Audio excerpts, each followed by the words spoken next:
नमस्कार, मैं राहुल आप सभी को स्टूडेंट स्टडी चैनल में स्वागत करता हूँ। आज हम लोग इस वीडियो में बात करेंगे, जैसा कि आप लोग देख रहे हैं, LLB 3 paper analysis Allahabad university का जो आज एग्ज़ाम हुआ है LLB 3 प्रोग्राम का, जो 9:30 से लेकर 11:30 तक था। 2 घंटा के लिए पेपर होता है। 150 क्वेश्चन होते हैं, 300 नंबर का। अब प्रत्येक क्वेश्चन के लिए आपको 2 नंबर अवार्ड किया जाएगा। There is no negative marking है, ऐसा पेपर पे लिखा हुआ भी था, ठीक है ना। तो हम लोग इस वीडियो में बात करेंगे कि क्वेश्चन पेपर कैसा लेवल था और कितना क्वेश्चन आपने अटेम्प्ट किया है, ये भी कमेंट बॉक्स में लिखिएगा। कितना आपको लगता है कि उसमें सही होगा, ये भी ज़रूर लिखिएगा, ताकि एक बाद में हम वीडियो लेकर आएंगे क्या कटअप रह सकती है इस साल, ठीक है, पिछले साल के कंपेरिजन में। और जो भी आपको क्वेश्चन याद है, आप ज़रूर क्वेश्चन आप लोग कमेंट बॉक्स के माध्यम से हमको बताइएगा, ताकि एक क्वेश्चन का आंसर हम लोग ब्रॉड वे में तैयार किया जा सके। अभी हम कुछ क्वेश्चन का डिस्कशन करेंगे जो मेनली करंट अफेयर से रिलेटेड है, ठीक है।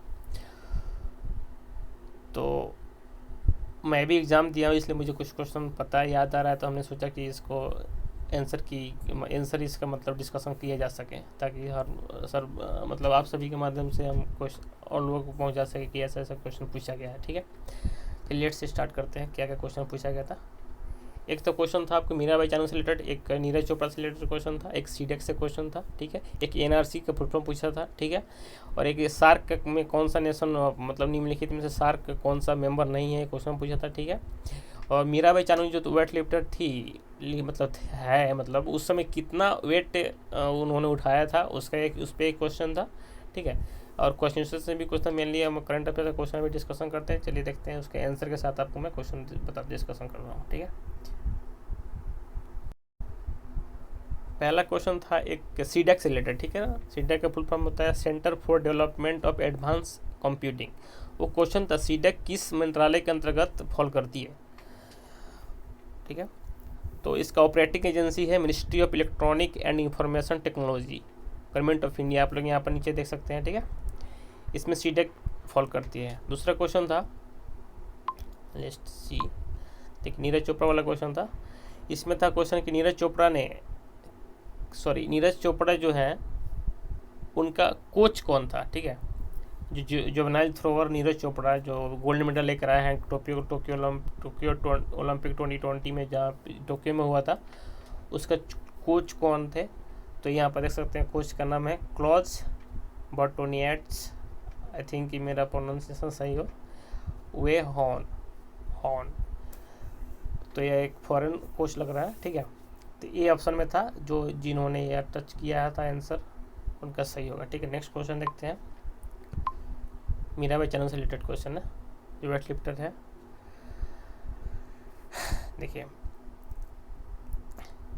मेन क्वेश्चन था कि उन्होंने कितना टोटल वेट कितना उन्होंने अटेम्प्ट किया था। तो 205 ऑप्शन में था, 202, 203, 204, 205 ऐसे ऑप्शन में थे। क्लोज ऑप्शन दिया था। 205 के टोटल उन्होंने पूरा टोटल 205 kg, ठीक है, ब्रॉन्ज मेडल लेकर आई थी उन्होंने, ठीक है। नेक्स्ट क्वेश्चन है, a book written by Indian opinion, a book written by home. तो महात्मा गांधी का बुक है, आप लोग यहाँ पर देख सकते हैं। एक तो ये आपको मॉडर्न इंडिया से क्वेश्चन हो गया। एक आईसीजे का फुल फॉर्म नहीं, मतलब ICC इंटरनेशनल क्रिमिनल कोर्ट का एस्टेब्लिशमेंट डेट पूछा था। बहुत लोग कंफ्यूज हो गए होंगे। यूनाइटेड नेशन का एस्टेब्लिशमेंट डेट दे दिया था 24 अक्टूबर 1945, एक 1948 दिया था, 102, एक 2002, एक 2003। तो उसमें 2002-2003 में भी कन्फ्यूजन हो गया था किसी को, ठीक है। हम लोग बाहर भी डिस्कशन किए थे क्वेश्चन एग्जाम हॉल से निकलने के बाद। तो 1 जुलाई 2002 आंसर होगा। रोम इटली में इसका लोकेशन है, ठीक है, मतलब हेड क्वार्टर है।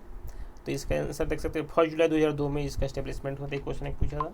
नेक्स्ट क्वेश्चन है, which of the following is not a member of SAARC nation में ऑप्शन देखिए, सार्क नेशन में इंडिया था, पाकिस्तान था, और बांग्लादेश या फिर मालदीव था। बट रसिया भी ऑप्शन में था। Russia there is no option given below. Russia, देख रहे हैं, रसिया नहीं होगा आंसर, ठीक है ना।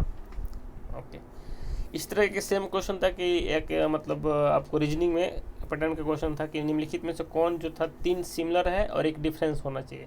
तो 3 दिया था आपको नाम कॉन्टिनेंट का, एशिया हो गया, यूरोप हो गया, ऑस्ट्रेलिया हो गया, एक इंडिया दिया था। इंडिया तो अपना कंट्री है और एशिया, यूरोप और ऑस्ट्रेलिया कॉन्टिनेंट है, महादेश है, इसलिए आंसर हो जाएगा इंडिया। वो भी एक क्वेश्चन हम लोग डिस्कशन से रिलेटेड था, हमने बता दिया, ठीक है, बट वो क्वेश्चन रीजनिंग के लेवल का था। तो ये 5-6 क्वेश्चन जो थे हमने डिस्कशन कर दिए करंट अफेयर्स का। और आपको जो याद आ रहा है आप ज़रूर कमेंट बॉक्स में आप लोग लिखें, ताकि एक ब्रॉड वे में क्वेश्चन का डिस्कशन किया जा सके। मैथ, रीजनिंग, इंग्लिश, हिंदी सबको पता है, वो भी आप लोग लिख सकते हैं। जिसको जो आंसर आपको आया है ठीक लग रहा है, ठीक है, लेकिन जो क्वेश्चन पे डिस्प्यूट है या फिर कुछ भी आपको लग रहा है कि नहीं ऐसा होना चाहिए, हम भी एक क्वेश्चन मुझे डाउट लग रहा था कि ये क्वेश्चन था उसका इंग्लिश में दूसरा ही दिया था, हिंदी में दूसरा ही दिया था, ऑप्शन उसका थोड़ा सा क्रिटिकल था। किसी भी एग्ज़ाम में यार दिया रहता है कि इंग्लिश का जो लैंग्वेज होगा वही कंसीडर किया जाएगा, तो इंग्लिश जो पढ़ा होगा वो उसका आंसर सही होगा, ठीक है। तो इस प्रकार से देखा जा सकता है कि थोड़ा सा करंट अफेयर्स का क्वेश्चन का थोड़ा सा लेवल थोड़ा सा सही था, मतलब एक मॉडरेट टू हाई लेवल कह सकते हैं, ठीक है।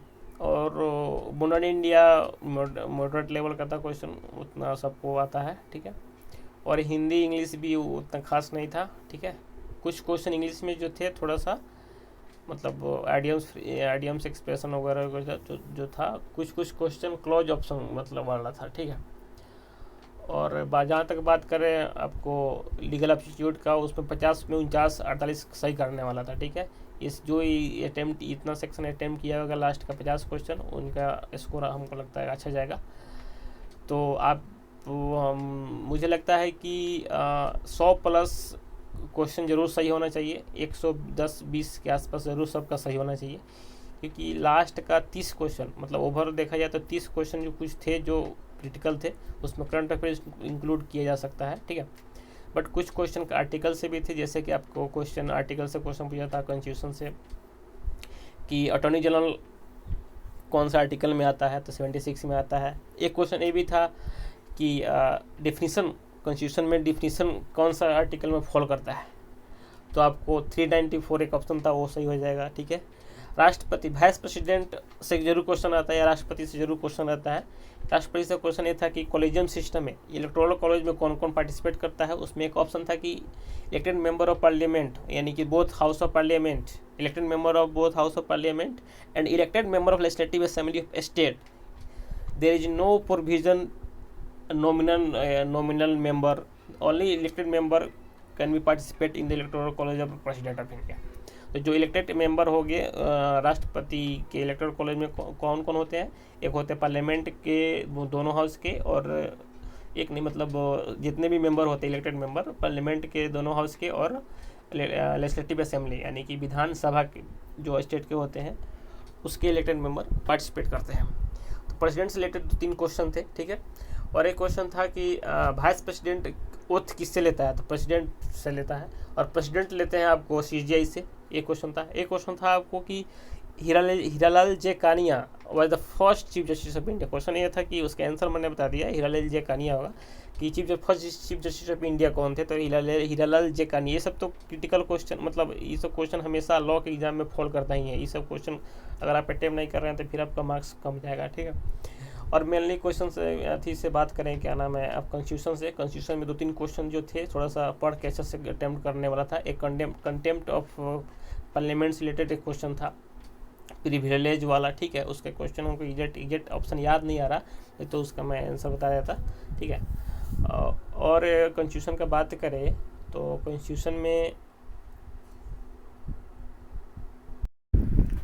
गाइज एक कॉन्स्टिट्यूशन से एक भी क्वेश्चन था कि जो स्टेट पब्लिक सर्विस कमीशन होती है हर स्टेट में, उसका जो चेयरमैन होते हैं, अगर चेयरमैन वैकेंट हो जाए सीट या फिर वो परफॉर्म नहीं कर पा रहा है, उस परिस्थिति में, उस कंडीशन में कौन चेयरमैन का काम कर सकता है, तो उसका एक ऑप्शन था कि governor can be appointed as a member of मतलब as a chairman of the member of SPC, state public service commission. तो वो ऑप्शन सही हो जाएगा कि गवर्नमेंट अपॉइंट कर सकते हैं उस परिस्थिति में किसी को एक्टिंग चेयरमैन के रूप में, ठीक है। तो वो एक क्वेश्चन था कॉन्स्टिट्यूशन से लगभग आपको 10 से 15 क्वेश्चन थे, ठीक है। और लीगल से भी क्वेश्चन थे। ये सब क्वेश्चन जो थे बनने वाले थे। और जहाँ तक हम लोग बात करें हिस्ट्री का, तो मॉडर्न इंडिया से क्वेश्चन ज़्यादा थे, ठीक है। एक भी हमें क्वेश्चन नहीं मिला आपको एंशिएंट से। मेडिवल से 1-2 क्वेश्चन मिले थे, बट मॉडर्न इंडिया से कुछ ज़्यादा थे, ठीक है। और हिंदी का बात करते, हिंदी में 25 क्वेश्चन पूछे जाते हैं। तो 25 में आपको समास वगैरह पूछा था, पथभ्रष्ट कौन सा समास होगा, फिर से आपको वचन कितने होते हैं, तो हिंदी में 2 ही वचन होते हैं, एक वचन बहुवचन, संस्कृत में 3 होते हैं, ठीक है, इसमें कन्फ्यूजन नहीं होना है। एक और क्वेश्चन था, इस तरह से बहुत सारे क्वेश्चन थे। आपको वर्तनी से क्वेश्चन तो रहता ही है हिंदी ग्रामर में, तो शायद आपको लगता है कि वर्तनी में उज्ज्वल वाला ऑप्शन गलत था, उसमें दोनों ज होता ज, ठीक है, पूरा ज दिया था, वो एक ऑप्शन देख सकते हैं आप लोग, वो सही हो जाएगा। एक था और वर्तनी से रिलेटेड महीना ऋतु कौन सही है, तो ऋतु वाला ऑप्शन सही था, ठीक है। और कुछ क्वेश्चन, बहुत सारे क्वेश्चन थे। इंग्लिश का बात करें तो इंग्लिश का आर्टिकल से क्वेश्चन पूछा था, आपको कुछ वर्ड्स का भरने के लिए फिल इन द ब्लैंक्स पूछा था, ठीक है। और एब्स्ट्रैक्ट नाउन निम्नलिखित में से कौन, मतलब which of the following is an not example of abstract noun, तो उसमें शायद जस्टिस था, और ऑप्शन मुझे याद नहीं आ रहा है, उसमें से कोई एक आपको पता ही है भाववाचक संज्ञा कौन सा होती है, ठीक है। एक लव था और एक इमोशन ऐसे कुछ करके था, तो मुझे लगता है जस्टिस होगा आंसर, ठीक है। और कुछ ऑप्शन थे, और मतलब क्वेश्चन देखा जाए इतने सारे क्वेश्चन थे जो मुझे याद आ रहा, तो मैंने डिस्कस कर दिया। आप लोग भी कमेंट के माध्यम से कुछ क्वेश्चन बता सकते हैं, जो ओवरव्यू करके एक कॉपी पर मैं लिख कर मैं फिर से डिस्कशन करूँगा, ताकि एक आपको जो डाउट हो क्वेश्चन का आंसर वो क्लियर हो सके, ठीक है। नेक्स्ट वीडियो में हम लेकर आएंगे कि excitement of reading and bare act of various IPC, Indian contract act, constitution, difference type of bare act, ठीक है, क्योंकि हमने 2 बुक खरीदा है आज बेयर एक्ट से रिगार्डिंग। बेयर एक्ट का बुक है, एक IPC का और एक हिंदू लॉ का, उस पर एक वीडियो बनाऊंगा कि कैसे कि मतलब बेयर एक्ट पढ़ सकते हैं, क्या एक्साइटमेंट है, मैं बहुत एक्साइटमेंट हूँ, उस पर एक वीडियो बनेगा, ठीक है। इस वीडियो में इतना ही, नेक्स्ट वीडियो में बात करेंगे नेक्स्ट टॉपिक में जो रहेगा बेयर एक्ट से रिलेटेड, ठीक है। तब तक के लिए बाय बाय। आई होप कि आप लोगों का भी एग्ज़ाम अच्छा गया होगा। आप लोग भी कमेंट में ज़रूर बताएं हमें कि कैसे क्या कितना क्वेश्चन आपने अटैम्प्ट किया। अटैम्प्ट तो सब किए होंगे ज़्यादा से ज़्यादा, मतलब पूरा करना ही चाहिए 150 का, क्योंकि नो निगेटिव मार्क का स्पष्ट रूप से लिखा भी था। और आपको क्या लगता है कि आपको कितने स्कोर कर पाएंगे, ये जरूर कमेंट बॉक्स पे बताइएगा, ठीक है। तब तक के लिए bye bye, have a nice day, जय हिंद।